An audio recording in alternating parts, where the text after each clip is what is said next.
আসসালামু আলাইকুম। আশা করছি সবাই ভালো আছেন। পবিত্র মাহে রমজানের শুভেচ্ছা জানিয়ে আমি আমার আজকের ভিডিওটি শুরু করছি। তো এই পাশে হচ্ছে আমি গাছের বড়িগুলো একটু রোদে দিয়ে নিচ্ছি, কারণ এই বড়িগুলো একটু রোদ পেলে তারপর হচ্ছে একটু আচার বানানো হবে। তো আচার বানানোর আগে আমরা একটু রোদে দিয়ে নিই, তো রোদে দিয়ে নিলাম। আর এপাশে হচ্ছে আমি বাচ্চাদের জন্য একটু নাস্তা বানাচ্ছি, কারণ আমরা তো রোজা আর বাচ্চারা তো আর রোজা রাখতে পারে না। রুটি না বানিয়ে একটা পাতলা বেটার তৈরি করে সেটা দিয়ে আর কি ওদের একটু নাস্তা দিচ্ছি। আর এপাশে হচ্ছে আমি একটু লেপটা রোদে দিয়ে দিচ্ছি, কারণ দেখা যায় কি তেমন একটা এখন কিন্তু শীত লাগে না, আর রাতের বেলা ইউজও করা হয় না, যার জন্য একটু অল্প অল্প করে যেগুলো আর কি ইউজ করা হচ্ছে না সেগুলো একটু রোদে দিয়ে আর ধুয়ে একটু উঠিয়ে রাখার চেষ্টা করছি, কারণ এখন আর তেমন একটা শীত নেই, বলতে বলতে গরম পড়েই যাচ্ছে। আর এ পাশে হচ্ছে আমি আমার বেডরুমের বেডশিটটা একটু চেঞ্জ করে নিলাম। তো আজকে হয়েছে কি সকালবেলা অন্য সময় একটু সেহরি করে একটু নামাজ পড়ে আর কি একটু শুয়ে থাকি, তো আজকে আর আমি কোনো শুইনি। নামাজটা পড়ে হচ্ছে কোরআন শরীফ পড়েছিলাম, আর কোরআন শরীফ পড়া শেষ করে হচ্ছে ঘরের টুকটাক যে কাজগুলো ছিল সেগুলো একটার পর একটা করছি। তো সকালবেলায় হচ্ছে আমি বেডটা ক্লিন করে আমার যে অ্যাকোরিয়ামের মাছগুলো আছে সেই মাছগুলোকে একটু খাবার দিয়ে নেই। তো দেখা যায় কি অন্যান্য কাজ করলে সারাদিনের ব্যস্ততা আর সেভাবে আর মাছের যে খাবার দিব বা পানিটা চেঞ্জ করব সে সময়টাই থাকে না। আর এপাশে হচ্ছে মাছের খাবার দিয়ে আমি পাখিগুলোকে একটু খাবার দিয়ে নিই সকালবেলায়। তো আমার কাছে হচ্ছে মানে ঘুঘু পাখির থেকে বাজিগার পাখিটাই বেশি ভালো লাগে মাশাল্লাহ। ঘুঘু পাখিটা এখন আর পালার কোনো ইচ্ছেই নেই, কারণ যতবারই কেনা হয় দেখা যায় ছেলে বা মেয়ে, হয়তো ছেলে কেনা হয় নয়তো মেয়ে কেনা হয়, দুটো যে ছেলে মেয়ে একসাথে ম্যাচিং করে কিনবো সেটা আর করাই হয় না, তো যার জন্য আর ঘুঘু এখন থেকে আর পালি না।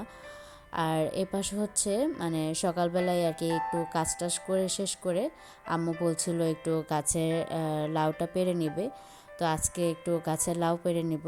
আর এই পাশে দেখুন মাশাল্লাহ গাছের টমেটোগুলো বড় হয়ে যাচ্ছে, কিছুদিন পরে নিয়ে যেতে পারবো খাওয়ার জন্য।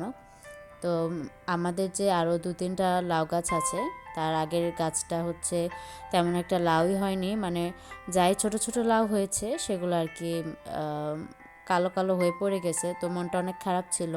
অন্য সময় হয়েছে কি মানে আমাদের গাছের লাউ মাশাল্লাহ আমরা এই সময়টা অনেকগুলো খেয়ে ফেলি, কিন্তু এবার খাওয়া তো দূরের কথা দেখাই যায়নি। তো মাশাল্লাহ অবশেষে এই গাছে এবার একটা লাউ হয়েছে, তো আজকে হচ্ছে আমরা এই লাউটা নিয়ে যাব। দেখতে কিন্তু অনেক ভালো লাগতেছে, গাছের এরকম টুক টাটকা সবজি খেতে বা দেখতে অনেক ভালো লাগে। আর যেহেতু রোজা বলে কথা, রোজা রেখে সারাদিন পরে এরকম ঠান্ডা খাবার একটু খেলে কিন্তু পেটটা ঠান্ডা থাকে। তো মেয়ে বলছিল মা আমি নিব, আমি একটু ধরবো, তো ওইকে একটু ওর হাতে লাউটা দিয়ে দিলাম। তখন ও বলছে অনেক ভারী মাম্মি, পারছি না, বলি তো তুমি নিতে চেয়েছো তাহলে তুমি একটু নিয়ে ওইখানটায় রাখো, তো ও আর কি অনেক কষ্ট করে নিয়ে যাচ্ছে।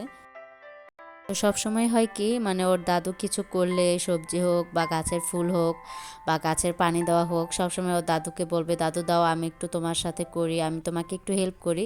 তো যার জন্য আজকে একটু ক্যামেরাটা অন করে আপনাদের সাথে একটু শেয়ার করলাম যে ও কত পাকামো করে, মানে সবজি হোক যাই হোক ও আমাদের সাথে কাজ করতে যায়, মাঝে মধ্যে আমাকে বলে মাম্মি আমিও তোমাকে কাজ করে দিব, আমিও তোমাকে একটু রুমটা পরিষ্কার করে দেই, এই আর কি। তো এই পাশে হচ্ছে আম্মু ইলিশ মাছ দিয়ে লাউ রান্না করবে। তো রোজা রেখে যদি একটু ঠান্ডা খাবারটা খাই না তাহলে অনেকটাই ভালো হয়।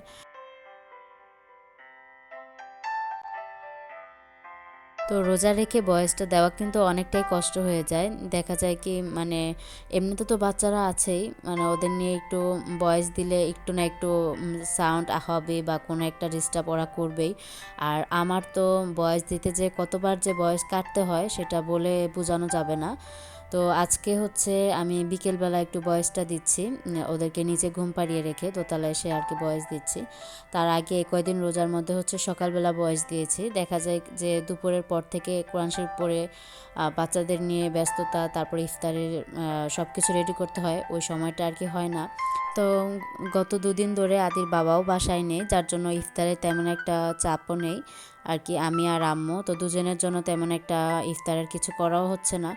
দুদিন ধরে আমাদের এখানে অনেক নেট প্রবলেম হচ্ছে, যার জন্য অনেক আপুদের ভিডিও আমি দেখতে পাচ্ছি না, কমেন্ট করতে পারছি না। ইনশাল্লাহ নেট ঠিক হয়ে গেলে আমি অবশ্যই আপুদের ভিডিওগুলো দেখে নিব, কমেন্ট করব। আর আমি চেষ্টা করি আপুদের ভিডিও ফুল ওয়াচ করার। দেখা যায় অনেক সময় ব্যস্ততার জন্য কমেন্ট করা হয় না, অনেক দেরিতে কমেন্ট করি, কিন্তু ফোনটা আমি অন রেখে কাজ করি, কারণ এটা করলে কি আমাদের সবার জন্য অনেকটা ভালো হয়।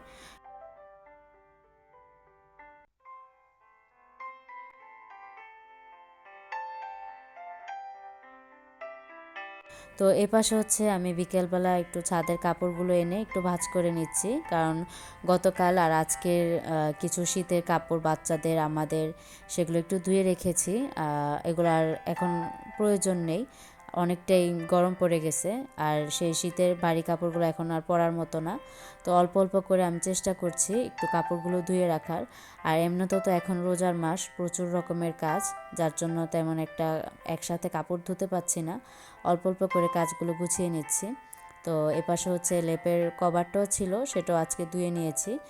তো এগুলো আর কি একটু ধুয়ে পরিষ্কার করে যেগুলো শুকিয়েছে একটু ভাঁজ করে নিলাম। তো আজকে হচ্ছে আমাদের একটু আগে তো বললামই তেমন একটা কিছু করা হয়নি, একটু গাছের বেল পড়েছিল আজকে, তো এই বেলের শরবত করেছি আমার আর আম্মুর জন্য। আর ছিল ছোলা বুট আর রোল ভাজা আর বেগুনি। তো এই ছিল আমাদের আজকের ইফতার। তো আমি জানি না আমার ভিডিওটি আপনাদের কাছে কেমন লেগেছে, যদি ভালো লাগে অবশ্যই লাইক শেয়ার কমেন্ট করবেন। আর আমার ভিডিওর কথা বা কাজে কোনো রকমের ভুল হলে প্লিজ সবাই ক্ষমার সুন্দর দৃষ্টিতে দেখবেন। আর যারা অলরেডি লাইক দিয়ে পুরো ভিডিওটি কন্টিনিউ করেছেন তাদেরকে জানাই অসংখ্য ধন্যবাদ। আর যারা আমার চ্যানেলটি নতুন ভিজিট করেছেন, যদি আমার ভিডিওর কোনো অংশ আপনাদের কাছে ভালো লাগে তাহলে সাবস্ক্রাইব করে পাশে থাকা বেল অপশনটি প্রেস করে অল বাটনে ক্লিক করে রাখতে পারেন। তো আজকের মতো এখানেই বিদায় নিচ্ছি। আল্লাহ হাফেজ, আসসালামু আলাইকুম।